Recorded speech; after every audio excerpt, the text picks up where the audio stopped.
Good morning, everyone. My name is Joris Nina of grade 7 Genesis. Today, we will learn about the historical background of microscope.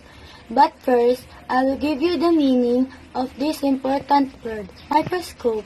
The microscope is a tool that helps you to see the tiny objects and organisms. It makes objects look bigger because of its magnifying power, or what we call magnification.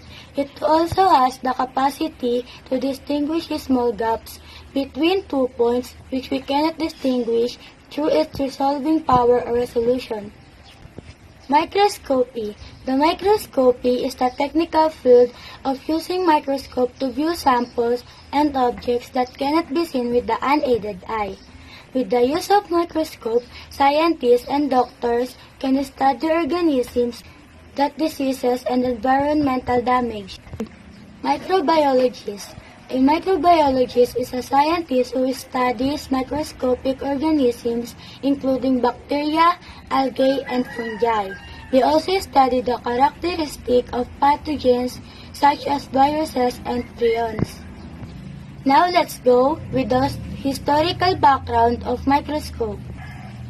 Year 1590, Zacharias Janssen and his father took a tube and put lenses on each and observed objects. He made a very important discovery of the first compound microscope. In 1609, Galileo Galilei soon improved the compound microscope design. Galileo's device is called an oculino or little eye. It was basically a little telescope with 2 lenses. The 2 lenses are biconcave eyepiece and biconvex objective lens. In 1665, English scientist Robert Hooke improved the microscope and explored the structure of snowflakes, fleas, lice, and different plants. He coined the term cell, from the Latin cella, which means a small room. Because he compared the cells he saw in court to the small room that monks lived in. While early compound microscopes provided more magnification than single-lens microscope, they also distorted the image. I'm Precious Angel P. Ginab, and today I'm going to tell you the historical background of microscope 1670s to 1873s.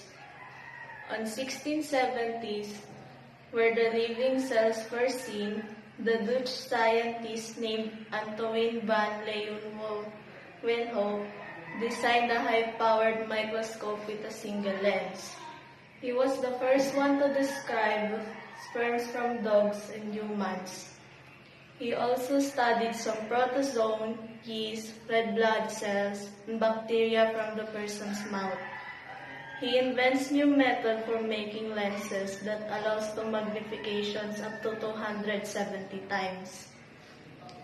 On 1870s, Ernst Abbe, a German physicist, formulated a theory that led to great improvements of microscope designs, such as a condenser that provides strong illumination and clear understanding of magnification limits. In 1873, Ernest Abbe discovered the optical formula called Abbe's condition. It requires that a lens must satisfy a visual sharp from a sharp image free from blurring. Hi, I'm Ashley Patulo Tubanya.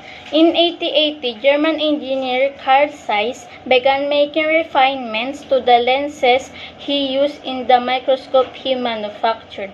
Zeiss hired Glass Otto Scott, who conducted research on optical glass, greatly contributing to the improvement of special quality of microscope.